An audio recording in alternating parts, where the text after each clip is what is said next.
at Little Green Football. It is a well-funded organization, and once he was no longer there, he no longer had anybody to support him, and that's one of the hard things about being on the right. I mean, I saw that with Ariana Huffington. We both lived on the west side of L.A., and, her salon was crickets when she was on the right. When she switched to the left, not only did the handsome and the well-dressed and the rich and the famous come to her house, but so did the hardcore left-wing money that paid to create the Huffington Post. And the thing is, that's where the money exists. The left likes to create this, false impression that there are George Soroses on the right, and there just aren't. They like to think that the Koch brothers are out there funding every site. And I can tell you that I'm not funded by the Koch brothers. Ace of Spades isn't. Your site isn't. It is a projection onto us. No, because here's the thing. That's why I always, on the regular Blogmocracy, I always I always laugh when the left say they are starting a, quote, popular uprising, because if you study Cold War history, that's a very Marxist term. In other words, but there's nothing popular about it. It's usually manufactured, just like this, fall offensive Van Jones is saying. It's not like us on the right, where when I went to a Tea Party down here in Tampa, I currently reside in Tampa. I'm originally from Queens, New York, so I'm actually an urban conservative, so I actually understand where you're coming from, how, there's a little cultural difference between, liberals and, let's say, conservatives, so to speak, that even though my policies are very conservative, a lot of my habits are very urban. You understand where I'm coming from, So, indeed. So you understand what I mean. I could go out to a club by VIP. I grew up to hip-hop. I even DJ'd rap in the early 90s. And, now I'm on the conservative side. So I understand what you mean about where you and Charles are coming from. I come from something similar in a sense, So what I'm trying to get at is this guy Charles, basically, he gets obsessed with a target. And right now, he's obsessed with you. He just, every day, it's Breitbart this, Breitbart that, Breitbart this, And here's the thing. You're out there. You get death threats. You're on TV. You're getting in these people's faces. I loved it when there was this union protest and you got up to their faces and you told them who's funding them. I forgot what incident that was, but they started walking away from you because they didn't even know what they were protesting. Oh, I said, you don't know what you're protesting. You go up to them and you ask them what their sign means, and their signs are created for them. This is what AstroTurf is. And so I didn't know about this until they started to say that the Tea Party was AstroTurf. And I went, well, what is AstroTurf? And I realized that they accuse us of that which they're guilty of, that we're hyper-organized. I mean, no, the people of the Tea Parties are just schlubby middle American people like me who just are pissed off that there's zero accountability in Washington, and there is a fundamental lack of organization other than minuscule, like middle-aged women who are empty nesters who are trying to do what they can to save the country. But the left is highly organized with people like Van Jones and Robert Reich and Bill Ayers types and Professor Peter Dreyer from Occidental College. I mean, the people from SEIU, the other unions, they are natural leaders who put people together, and they know how to agitate, and they start accusing the people who have stood up against them. They accuse others of the exact things that they're doing. And Charles could not be more guilty of that. And my question about Charles, when he broke with Pajama Media, was it a mutual leaving or was he forced out? I actually don't know.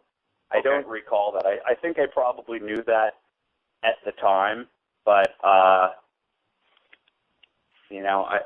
don't know actually. I don't know, but it's strange because I used to see him at parties at Roger Simon's place. I went out to lunch with him definitely a few times, and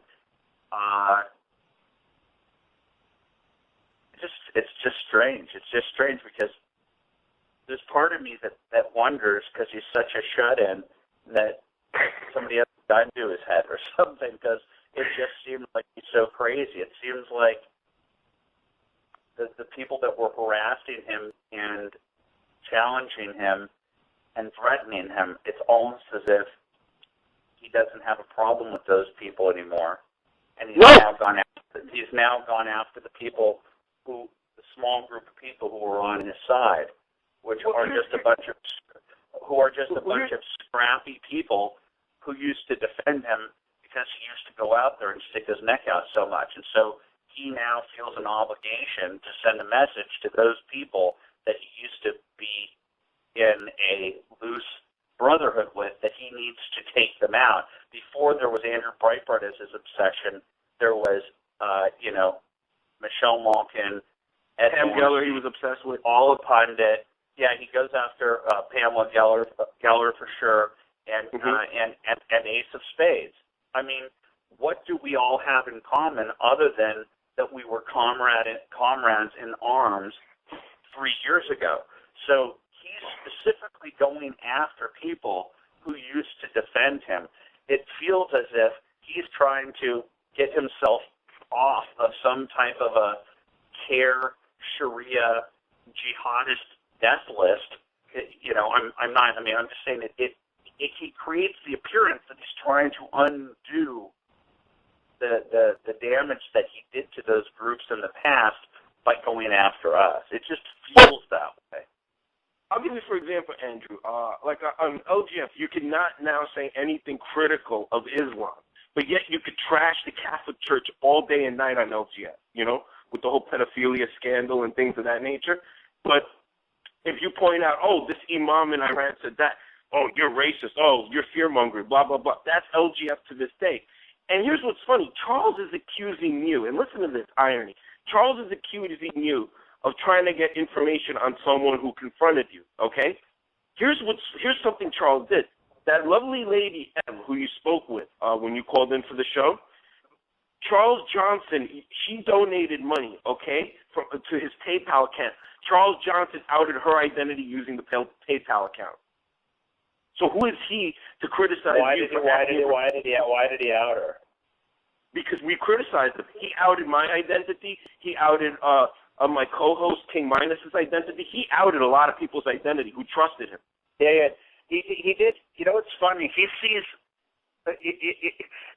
Charles Johnson's ponytail truly is magical.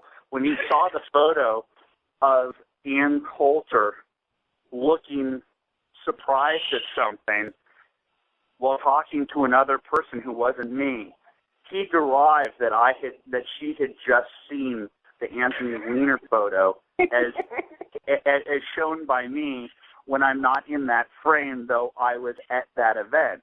It's categorically not true that I showed Ann Coulter that image, okay?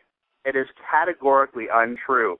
But he derived that and tried to build a scenario up that I don't even know what the point was. There's nothing wrong with showing somebody proof of something that he's claiming doesn't exist. It was proof.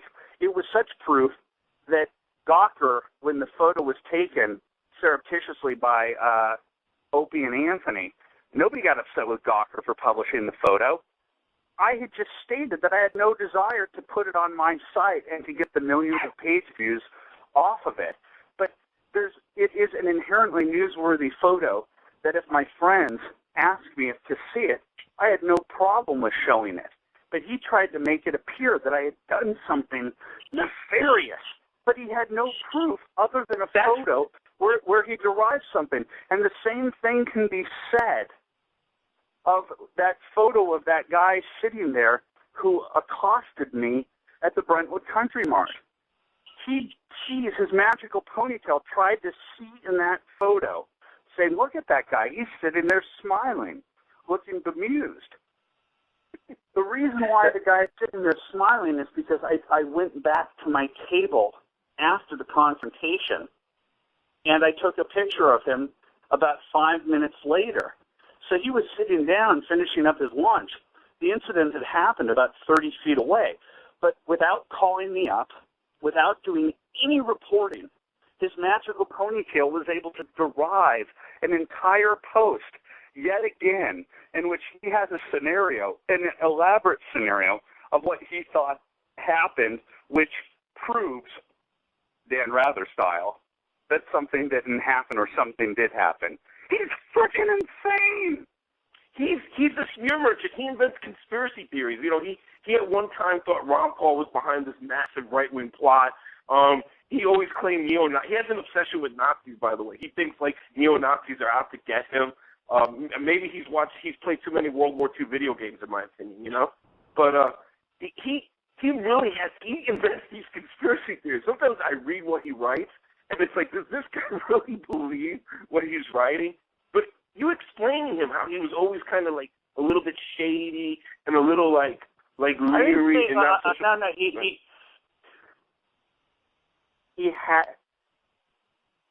he seemed like a person uncomfortable with natural human interaction.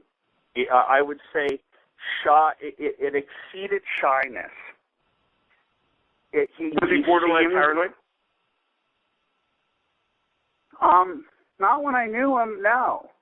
Okay. I don't know if he was paranoid. He told me that he had death threats. He told me that he had to live in a secret place. But the guy was going after radical Islamists in a post-9/11 era after people. I would not. I took him at his word that he had to exist in this live this kind of way without people knowing where he lived because of the threats that he was under. And I took him at his word, and I have no reason to believe he wasn't telling the truth.